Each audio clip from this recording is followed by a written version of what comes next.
ہر قسم کی حمد و ثنا، تعریف و توصیف اس ذات کے لیے جس نے اس کارخانہ عالم کو وجود بخشا، اور کروڑ ہا کروڑ درود و سلام اس کے آخری پیغمبر پر جنہوں نے دنیا میں حق کا بول بالا کیا۔ ہماری ننیہال کے ایک قریبی گاؤں ایک چھوٹا سا علاقہ ہے، مصلحت کی وجہ سے نام ذکر کرنا مناسب نہیں سمجھتا ہوں۔ چند سال پہلے ایک شخص کا وہاں پر انتقال ہوا۔ انتقال سے پہلے عام طور پر اللہ تعالیٰ نے موت کو کوئی نہ کوئی بیماری بہانہ بنایا ہے کہ لوگوں کو کہنے منہ نہ رہے، تو کوئی 2 دن کی بیماری میں چل بستا ہے، کوئی مہینے بھر کی بیماری میں، کوئی سال بھر کی بیماری میں، تو اللہ تعالیٰ نے بیماری کو بہانہ اور واسطہ بنایا ہے۔ یہ جس شخص کا انتقال ہوا اس کو بھی بیماری لاحق ہوئی، بڑی عجیب و غریب بیماری کہ علاقے والوں نے، بلکہ لوگوں نے، بلکہ دنیا والوں نے بھی ایسی بیماری نہ دیکھی ہو۔ بھلے ہی ہمارے اس علاقے کے اندر اس کا چرچا نہ ہوا ہو، کئی واقعات پیش آتے ہیں لیکن لوگ واقعات کو دبا دیتے ہیں، لیکن وہ عبرت کا سامان بن کر اہل علاقہ، اہل محلہ، اہل بستی کے سامنے اللہ تعالیٰ عبرت کے طور پہ پیش کر دیتا ہے۔ اس شخص کی آنکھ میں سب سے پہلے بیماری لاحق ہوئی، اس کی آنکھ ڈیمیج ہوئی۔ اب وہ کس طرح سے، تو آپ کے سامنے لفظوں کے قالب میں ڈھال کر میں اس کا پس منظر پیش تو نہیں کر سکتا، لیکن ہماری جس طرح کی ہارر مووی ہوتی ہے، ڈراونے ہم مووی وغیرہ دیکھتے ہیں، ڈرامے دیکھتے ہیں، تو چڑیل اور بھوت وغیرہ کے جس طرح کے اس کی آنکھیں بتاتا ہے، آنکھوں کے اندر عجیب قسم کے ڈورے پڑے ہوتے ہیں، آنکھیں ڈیمیج ہوتی ہے، لکیریں ہوتی ہے، اس طرح سے تو آنکھ سے اس کی بیماری شروع ہوئی، آنکھیں ڈیمیج ہونا شروع ہوئی، اور دھیرے دھیرے سرایت کرتے کرتے کرتے تو پورے بدن میں۔ ابتدائی مرحلے کے اندر جب وہ اس کو ممبئی لے کر گئے، بڑے بھاری ہسپتال کے اندر ڈاکٹر صاحب نے چیک اپ وغیرہ کرنے کے بعد میں تو اس کی بیماری کے مطابق اس کو دوا دی، سلائن وغیرہ لگایا اور اس کو چلتا کر دیا، لیکن بیماری تھی کہ قابو میں آنے کا نام ہی نہیں لیا۔ دوبارہ ڈاکٹر صاحب کے پاس لے کر گئے، ڈاکٹر صاحب افاقہ ہونے کی بجائے، آرام ملنے کی بجائے، کمی آنے کی بجائے، بیماری تو روز افزوں ہے، ترقی پذیر ہی ہے، یہ کیا بیماری ہے؟ ڈاکٹر نے ہاتھ کھڑے کرتے ہوئے کہا کہ صحیح بات تو یہ ہے کہ جب تم پہلے اسٹیپ میں اس کو میرے پاس لے کر آئے تھے، میں نے اپنے مطابق تمہارے دلاسے کے لیے اس کو جو ہے دوا دارو کر کے رخصت کر دیا تھا۔ میں صحیح بات بتاتا ہوں تم کو کہ یہ بیماری کیا ہے، تو مجھ جیسا ڈاکٹر بھی اس مرض کی تشخیص نہیں کر پا رہا ہے۔ یعنی بیماری پکڑ میں آنا، اس کو اردو کے اندر کیا کہا جاتا ہے، مرض کی تشخیص ہونا، یعنی بیماری پکڑی جائے گی تو اس کے مطابق دوا دارو اور ٹریٹمنٹ چالو ہوگا۔ اب ڈاکٹر خود گھٹنے ٹیک رہا ہے، ہاتھ کھڑے کر رہا ہے کہ یہ بیماری کون سی ہے، یہ مرض کون سا ہے، اس کی تشخیص میں نہیں کر پا رہا ہوں، بیماری میرے ہاتھ نہیں لگ رہی ہے، تو میں ٹریٹمنٹ کہاں سے چالو کروں؟ تو وہاں سے مایوس ہو کر اس ڈاکٹر کے پاس، اس ڈاکٹر کے پاس، اس عامل صاحب کے پاس، اس آستانے پر، تو وہ دنیا جہاں کی خاک چھانتے چھانتے چھانتے تو بستر مرگ پر لیٹ گیا۔ اس کا پورا بدن اور پورا جسم ڈیمیج ہو چکا تھا۔ پورے علاقے والے، اب اس کی بیوی بھی اس کے قریب جانے سے گھبرائے، تو اس کے ریلیٹیو بھی، تو اس کے قریبی رشتہ دار بھی، تو اس کے بچے بھی، اور آخرکار اس بیماری کے اندر اس کا انتقال ہو گیا، مر گیا مردود، نہ فاتحہ نہ درود۔ وہ مردود کس طرح سے تھا؟ تو آپ کہیں گے کہ مسلمان کو مردود کہنے کا حق جی نہیں، مجھے بھی حاصل نہیں اور آپ کو بھی نہیں، لیکن جس طرح سے اللہ تعالیٰ نے اس کو عبرتناک موت دیا، بعد میں علماء کرام اور علاقے کے اہل اللہ نے اس راز کا انکشاف کیا کہ یہ شخص کسی بہت بڑی گناہ کے اندر اور لت کے اندر مبتلا تھا، اس کا کوئی بہت بڑا گناہ ہے۔ تو کہا کہ یہ جو ہے لوگوں کو قرض دیا کرتا تھا، اور قرض کے بعد میں جب قرض وصول کرنے کی باری آتی تو بڑے بھاری بیاج اور سود کے ساتھ میں وہ قرض وصول کیا کرتا تھا۔ انہوں نے کہا بس یہ جو بیماری ہے، یہ بیماری نہیں بلکہ وہ ان مظلوموں اور بے قصور مسکینوں کی آہ ہے جو بیماری کی شکل میں اس سود خور اور بیاج خور کو لاگو ہو گئی ہے، اور پورے علاقے والوں کے لیے عبرت کا نشان بن کر اس کی موت واقع ہوئی۔ یہ ہے علاقے کا سود خور شخص، یہ ہے علاقے کا بیاج خور شخص۔ کتابوں کے اندر ایسے بڑے عبرتناک اور دردناک واقعات آپ کو ملیں گے، پوری کتابیں دیوان کے دیوان بھرے پڑے ہیں اگر آپ مطالعہ کرو تو، لیکن ہم مطالعہ کرنا نہیں چاہتے، اس لیے کہ ہم اس چیز سے اپنا پلہ نہیں جھاڑنا چاہتے، پیچھے نہیں ہٹنا چاہتے، اس لیے کہ ہم فری کا مال کھانا چاہتے ہیں، پیسے پر بیٹھے بیٹھے پیسہ بنانا چاہتے ہیں۔ میں ہوں یا آپ، ہماری سماج سوسائٹی کے اندر رہنے بسنے والا ہر 10واں شخص سودی کاروبار کے اندر ملوث ہے، بیاج خوری کے اندر ملوث ہے۔ سود خوری اور بیاج خوری عربی زبان کے اندر اس کو کہا جاتا ہے ریبا، را زیر ری، با الف زبر با، یا کبھی کبھار آتا ہے با کے اوپر کھڑا زبر اور آخر میں چھوٹی یا، ریبا۔ ہماری اردو کے اندر اس کو سود بھی کہا جاتا ہے، بیاج بھی کہا جاتا ہے، انگلش کے اندر ان کو انٹرسٹ کہا جاتا ہے۔ اصل بات اگر آپ جاننا چاہیں تو قرآن و حدیث کے اندر کوئی بھی گناہ ایسا نہیں ہے کہ جس کے اوپر، جس کے نتیجے اور انجام کے بعد میں اللہ تعالیٰ یا اس کے پیارے رسول صلی اللہ علیہ وآلہ وسلم کی طرف سے اعلان جنگ کرنے کی دھمکی دی گئی ہو۔ کہ اگر تم یہ گناہ کے اندر ملوث ہوئے اور اس گناہ سے باز نہ آئے تو میں اور میرا رسول تمہارے خلاف اعلان جنگ کرتے ہیں۔ قرآن حدیث میں آپ کو ایسا کوئی گناہ نہیں ملے گا سوائے ایک گناہ کے، اور وہ گناہ ہے سود اور بیاج خوری کا گناہ۔ یہ ایسا گھناؤنا اور بدترین قسم کا گناہ ہے، اللہ تعالیٰ نے قرآن مقدس کے اندر صاف طور سے سود کھانے والوں اور بیاج خوروں کے خلاف اعلان جنگ فرمایا ہے۔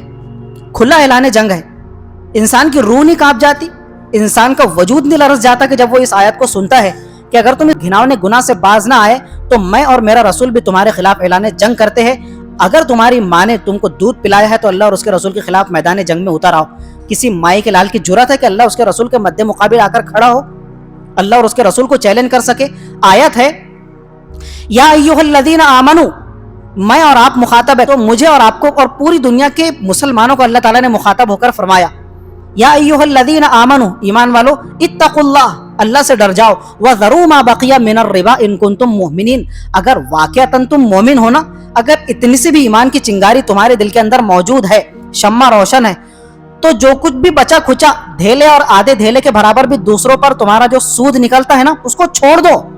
یہ آیت تم نے سن لی، قرآن مجید نازل ہو رہا ہے، آج سے 1400 سال پہلے، 1450 سال پہلے قرآن مجید نازل ہوا، اس وقت سے لے کر 2025 تک رہنے بسنے والے مسلمان، آج جمعے کی جو دسمبر کا جو جمعہ چل رہا ہے، اب تو تم اس قرآن مجید کی آیت کو سن رہے ہو، ان کنتم مؤمنین، اگر واقعتاً تم مومن ہو، ایمان کی اتنی سی بھی چنگاری تمہارے دل کے اندر روشن ہے، تو تم نے جو قرض دیا ہے اس پر تم سود لینے کا اور بیاج لینے کا ارادہ رکھتے ہو، اگر آدھے دھیلے کا بھی سود بنتا ہے، آٹھانے کا بھی، وہ چھوڑ دو اگر تم مومن ہو واقعتاً۔ نہیں، ہم سے سود نہیں چھوڑا جاتا، بیاج خوری میں ہم کو ایسا مزہ آتا ہے کہ ہم اللہ تعالیٰ کی، اس کے رسول کی لاکھ دھمکیاں سن لے لیکن ہم پلہ نہیں جھاڑ سکے۔ تو آگے اللہ تعالیٰ نے فرمایا فَأْذَنُوا بِحَرْبٍ مِّنَ اللَّهِ وَرَسُولِهِ، اب آ جاؤ میدان جنگ کے اندر، اب میں اور میرا رسول تمہارے خلاف اعلان جنگ کرتے ہیں۔ فَأْذَنُوا بِحَرْبٍ مِّنَ اللَّهِ وَرَسُولِهِ، اللہ اور اس کا پیارا رسول تم سے جنگ کے واسطے برسر پیکار ہونے کے واسطے تیار ہے، تم بھی اب جو ہے دھوتی باندھ کر اور لنگوٹی سنبھال کر میدان جنگ میں اتر جاؤ، اللہ اس کے رسول سے جنگ لڑنے کے لیے۔ او بھائی، میں معمولی سا ہڈی کا پنجر کمزور انسان ہوں، اگر کسی پہلوان سے مقابلے کے لیے مجھے اتارا جائے تو 99% تو یہ بات ہے کہ وہ سامنے والا پہلوان مجھے پچھاڑ دے گا، لیکن 1% تو امید کا دیا روشن ہے کہ میں کوئی نہ کوئی ایسا حربہ آزماؤں گا کہ وہ پہلوان کو پچھاڑ دوں گا، تو فتح کی اور غالب آنے کی امید ہے۔ لیکن اللہ اور اس کے رسول میدان جنگ کے اندر کھڑے ہوئے ہیں اور ایک طرف سے یہ سود خور اور بیاج خورا کھڑا ہوا ہے، اللہ کے مقابلے میں فتح اور نصرت کی کوئی امید ہو سکتی ہے؟ سامنے اللہ اس کا رسول دعوت مبازرت دے رہا ہے، کھلا اعلان جنگ کر رہا ہے، فَأْذَنُوا بِحَرْبٍ مِّنَ اللَّهِ وَرَسُولِهِ، اللہ اور اس کے رسول تمہارے خلاف اعلان جنگ کر رہا ہے۔ قرآن مجید اور حدیث پاک کے اندر یہ اکلوتا گناہ آپ کو ایسا ملے گا کہ جس کے نتیجے اور انجام بد کے طور پر اللہ اور اس کے رسول کی طرف سے اعلان جنگ کی دھمکی اور وارننگ دی گئی ہے، باقی کوئی دوسرا گناہ نہیں ہے۔ حالانکہ بہت بڑے بڑے گناہ ہیں، لیکن ان گناہوں کی پاداش میں اللہ تعالیٰ نے اتنی بھیانک دھمکی نہیں سنائی ہے جتنی سود اور بیاج کے گناہ کے طور پر اللہ تعالیٰ نے یہ دھمکی دی ہے کہ میں اور میرا رسول میدان جنگ میں آ کر تمہارے خلاف کھلا اعلان جنگ کرتے ہیں۔ کل قیامت کے دن، یہ بھی قرآن مجید پارہ نمبر 3 سورۃ البقرہ، میدان محشر کے اندر میں اپنی قبر سے اٹھایا جا رہا ہوں، آپ اپنی قبر سے اٹھائے جا رہے ہیں، اور سود خور اور بیاج خور اپنی قبر سے اٹھایا جا رہا ہے۔ حضرت اسرافیل علیہ السلام نے سور پھونکا اور مردے قبروں سے زندہ ہوئے، میدان محشر کی طرف رواں دواں ہے، بھاگ رہے ہیں حساب کتاب کے لیے۔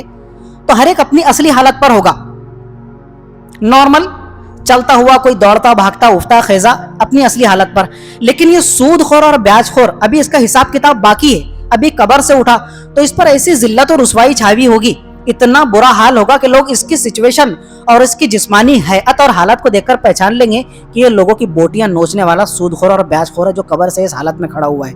اب اس کی حالت کیا ہے؟ اللہ تعالیٰ فرماتا ہے الذین یأکلون الربا، جو بدبخت دنیا کے اندر سود خوری اور بیاج خوری میں مبتلا ہے، لا یقومون الا کما یقوم الذی یتخبطہ الشیطان من المس، جب یہ قیامت کے دن اپنے قبروں سے اٹھیں گے نا تو اس طرح سے اٹھیں گے، ان کو دیکھ کر ایسا لگے گا کہ اس کو شیطان نے ٹچ کر کے، شیطان نے اس پر جھاڑ پھونک کر کے، پلید عمل کر کے اس کو خپتی بنا دیا ہے۔ یہ تھوڑے مشکل الفاظ ہیں، یہ قرآن مجید کی آیت کا ترجمہ ہے۔ اب اس کو تھوڑا ایکسپلین کرنے کے لیے، شرابی شراب کے نشے میں دھوت ہوتا ہے، اس کی عقل معوف ہو جاتی ہے، ذہن و دماغ کام نہیں کرتا، جب راستے سے چل رہا ہے جھوم برابر جھوم شرابی، تو اس کو دھکا دیتا ہے اس کو دھکا دیتا ہے، اور بس لڑکتا ہوا جسم کے اندر لرزش ہے، پاؤں کے اندر لرزش کی کیفیت ہے. تو کس طرح وہ مخبوط الحواس ہوتا ہے، حواس باختہ ہوتا ہے، اس کے سارے اوسان خطا ہو چکے ہوتے ہیں. کل قیامت کی جب سود خور اٹھے گا نا، یہ بالکل مخبوط الحواس ہوگا، اس کو اپنی ذات کا کوئی ہوش نہیں ہوگا، اس کو دھکے دیتا ہوا، اس طرح لڑکھڑاتا ہوا. اب یہ جو قرآن مجید نے الفاظ استعمال کیے نا، یتخبطہ الشیطان من المس، ایسا سمجھو کہ اس کی کیفیت یہ ہوگی کہ شیطان نے اس کو چھو کر، اس کو ٹچ کر کے پاگل بنا دیا ہو. یہ عرب کے اندر قرآن مجید نازل ہوا، عرب کی سرزمین پر، وہاں کے پس منظر کے حساب سے اللہ تعالیٰ نے یہ الفاظ یوز فرمائے، استعمال فرمائے.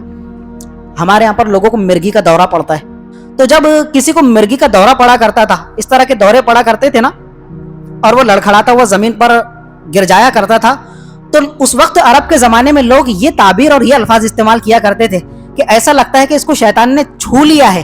تو اللہ تعالیٰ نے وہی تعبیر سود خور کے بارے میں قرآن مجید جہاں نازل ہو رہا ہے عرب کی سرزمین میں استعمال فرمائی، کہ جس طرح تم دیکھتے ہو نا تمہاری سماج سوسائٹی کے اندر کہ جب کسی کو دورہ پڑتا ہے، مرگی کا دورہ پڑتا ہے، تو تم کیا بولتے ہو کہ اس کو شیطان نے چھو کر پاگل بنا دیا ہے، یہ خپتی ہو گیا ہے، اس کے حواس بالکل مخبوط ہو گئے ہیں، اس کی عقل بالکل زائل ہو چکی ہے. کل قیامت کے دن جب یہ سود خور اپنی قبر سے اٹھایا جائے گا، تو بالکل یہی کیفیت جو یہ مرگی کے پیشنٹ کی ہے نا، اس سے بھی زیادہ خطرناک ذلت اور رسوائی کی کیفیت اس پر چھائی ہوئی ہوگی. اور لوگ میدان محشر میں پہچان لیں گے کہ یہ کوئی معمولی بندہ نہیں ہے، بلکہ یہ ایسا ذلیل و خوار ہے کہ لوگوں کی بوٹیاں نوچتا پھرتا تھا، لوگوں کا خون چوستا تھا سود اور بیاج کی شکل کے اندر. تو یہ سود خور اور بیاج خور شخص ہے. اللہ تعالیٰ نے فرمایا ذالک بانہم قالوا انما البیع مثل الربا. قرآن مجید نازل ہو رہا ہے تو اللہ تعالیٰ نے فرما دیا تھا نا کہ اللہ اور اس کے رسول تمہارے خلاف اعلان جنگ کر رہے ہیں اگر تم سود سے باز نہ آئے. تو اس زمانے کے جو بزنس مین تھے، بڑے بڑے تاجر حضرات، وہ کہتے تھے انما البیع مثل الربا، بھائی یہ سود میں اور تجارت میں، کاروبار میں کیا فرق ہے؟ کوئی فرق نہیں ہے، تم سود کو حرام کیوں قرار دے رہے ہو؟ اور وہ عقل کے گھوڑے دوڑاتے تھے. جس طرح ہم جو ہے سود کو الگ الگ ناموں کے ساتھ میں، الگ الگ شکلوں کے ساتھ میں یوز کر رہے، کھا رہے کہ نہیں بھائی یہ تو کیا ہے، بزنس ہے، کاروبار ہے، ٹریڈنگ ہے، اور بس اس کو یعنی ایک نئی بوتل لائی اور اس کے اندر ڈال دیا جی شراب پینا ہے تو وہ جام کے اندر مت پیو جو شراب کے اڈے پر ملتا ہے، ایک اچھی بوتل کوکو کولا کے بوتل کے اندر شراب ڈال لو. او بھائی بوتل کوکو کولا کی ہے، لیکن جو ڈرنک تو جو ڈال رہا ہے تو شرابی ہے. بوتل اور کیفیت چینج ہونے سے اس کی حقیقت تو نہیں بدل جاتی. تو وہ کہتے تھے کہ دیکھو یہ 10 روپے کی پین قاری صاحب بازار سے خرید کر لائے اور اس 10 روپے کی پین کو 12 روپے کی فروخت کر رہے ہیں، تو چیز پر 2 روپے کا منافع کمایا. یہ تجارت تمہاری نزدیک حلال ہے، تمہارے حضور کے نزدیک حلال ہے، تمہارے اللہ کے نزدیک حلال ہے. یہ ہے. اب ہم کیا کر رہے ہیں کہ ضرورت کے موقع پر سامنے والے کو ہم نے 10 روپے کا قرضہ دیا 1 مہینے کے لیے، اس کو بولا کہ 1 مہینے کے بعد جب تو لوٹائے گا تو مجھے 12 روپے تجھے لوٹانا پڑے گا، 2 روپے منافع کے ساتھ میں. تو 2 روپے اپنے قلم پر اور پین پر قاری صاحب بھی کما رہے، تو یہ تجارت ہے، یہ حلال ہے. اور میں کسی کو 10 روپے قرض پر دے رہا ہوں، لون کے طور پہ دے رہا ہوں، اگر اس پر میں 2 روپے منافع کما رہا ہوں تو یہ حرام کیسے ہو گیا؟ یہ ان کی لاجک تھی، یہی ہماری بھی لاجک ہے آج کی. تو کہتے تھے انما البیع مثل الربا، تجارت اور کاروبار اور سود فرق کیا ہے؟ دونوں تو سیم سیم ہے. اللہ تعالیٰ نے فرمایا دیکھو بھائی تم عقل کے گھوڑے دوڑانا بند کرو، عقل کے گھوڑے دوڑاؤ گے تو زندگی کے اندر بس ٹامک ٹوئیاں مارتے پھرو گے. شریعت کے اندر ہماری عقل کا کوئی دخل ہے کہ بھیا؟ شریعت کا مطلب بلا چوں چرا، بغیر چوں چرا کے، بس اللہ اس کے رسول کا جو حکم ہے بغیر الف بے کیے، بغیر ارے تو ایک چپ چاپ اس کو فالو کر لو، سرنڈر کر دو، تو تم ہے اللہ کے فرما بردار بندے. اس میں عقل کے گھوڑے دوڑائیں گے تو بس مار کھا جائیں گے. انہوں نے کیا کیا؟ عقل کے گھوڑے دوڑائے. انما البیع مثل الربا، کہ بھائی سود اور تجارت، کاروبار اور بزنس سیم سیم تو ہے، تو یہ حرام کیوں اور یہ حلال کیوں؟ اللہ تعالیٰ نے فرمایا 100 کی سیدھی بات، احل اللہ البیع وحرم الربا. اللہ تعالیٰ نے جو تمہارا خالق ہے، مالک ہے، پروردگار ہے، اس نے تم کو اپنی بندگی کے لیے پیدا کیا ہے. تو جس اللہ نے شراب کو حرام قرار دیا ہے تم اس کے کہنے پر شراب سے رک گئے. اس اللہ نے خنزیر اور سور کے گوشت کو ناپاک حرام قرار دیا ہے، اس کا گوشت تم کھاتے کیا؟ اس سے رک گئے. اسی اللہ نے تم پر سود اور بیاج کو حرام قرار دیا، تو پھر کیوں نہیں رک رہے؟ وہاں پھر اپنے عقل کے گھوڑے کیوں دوڑا رہے ہو تم؟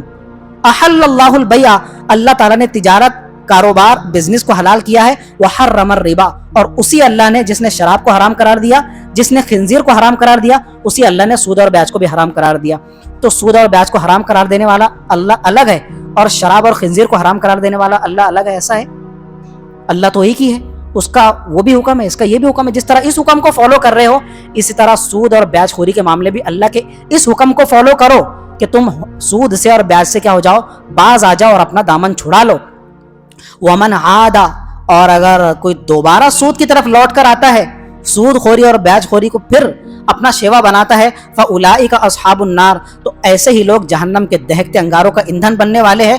ہم فیہا خالدون, اور یہ ہمیشہ ہمیش جہنم کے عذاب کا مزہ چکھتے رہے گے. جہنم ہی ڈکلیئر ہے.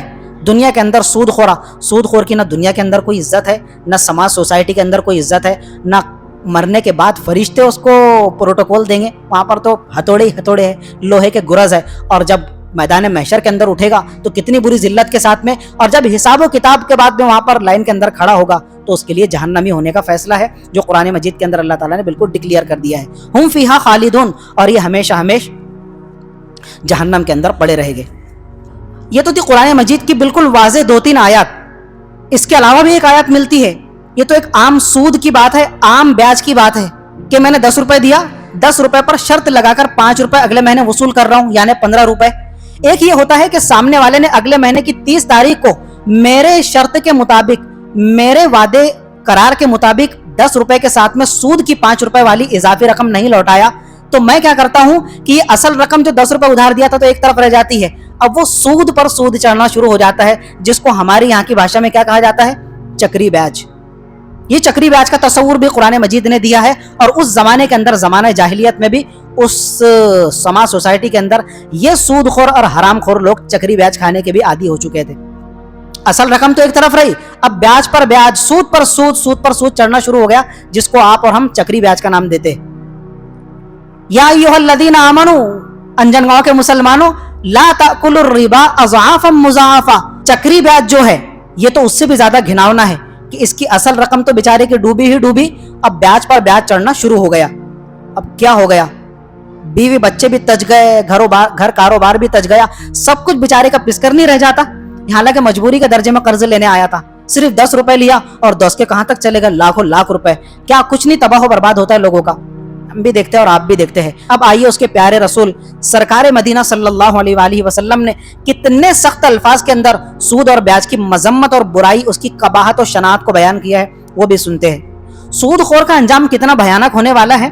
حضرت ابو ہریرہ رضی اللہ تعالیٰ عنہ کی روایت ہے, مشکات شریف کی روایت. مہینے 1.5 مہینے کے بعد میں شب معراج, شب برات کی تاریخ آنے والی ہے.